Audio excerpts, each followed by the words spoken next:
সর্বপ্রথম ফেনীর মহিপাল থেকে চট্টগ্রামগামী যে কোনো বাসে সীতাকুণ্ডের উদ্দেশ্যে জনপ্রতি ১০০ টাকা দিয়ে আমরা রওনা হই। ফেনী থেকে চট্টগ্রাম যাওয়ার পথে অসম্ভব সৌন্দর্যের এই পাহাড়গুলো দেখা যায়। ১ ঘন্টা যাত্রার পর আমরা নামি সীতাকুণ্ড বাজারে।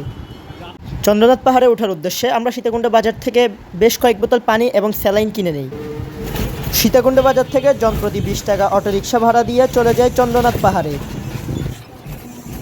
পাহাড়ে ওঠার সময় অবশ্যই আপনারা এই লাঠিগুলো ভাড়া করে নেবেন, উপরে খুবই কাজে দেয় এই লাঠিগুলো।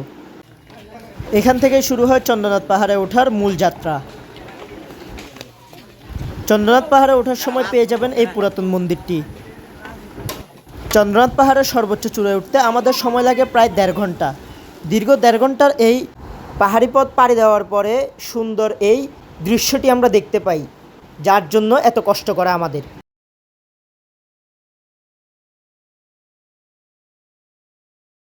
পাহাড়ের একেবারে উপরে আপনারা বিভিন্ন খাবার পেয়ে যাবেন, যা চওড়া মূল্যে বিক্রি হয়।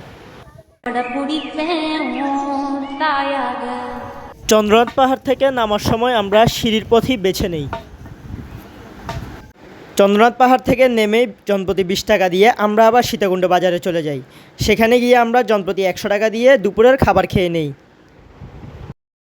সীতাকুণ্ড বাজার থেকে জনপ্রতি ৩০ টাকা করে সিএনজি ভাড়া দিয়ে আমরা চলে যাই গুলিয়াখালী সি বিচের উদ্দেশ্যে। এখান থেকে আপনারা চাইলে বোটগুলো ভাড়া নিয়ে বঙ্গোপসাগরে ঘুরতে পারেন। আমরা এখন আছি গুলিয়াখালী সি বিচ। ১১৫২ ফুট উচ্চতার সীতাকুণ্ড চন্দ্রনাথ পাহাড় পাড়ি দিয়ে খাওয়া দাওয়া করে এখন আসছি আবার সমুদ্র দেখতে।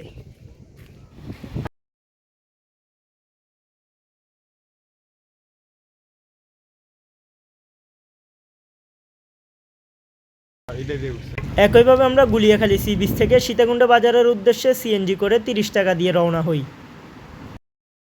সীতাকুণ্ড থেকে জনপ্রতি ৮০ টাকা দিয়ে আমরা আবার ফেনী চলে আসি।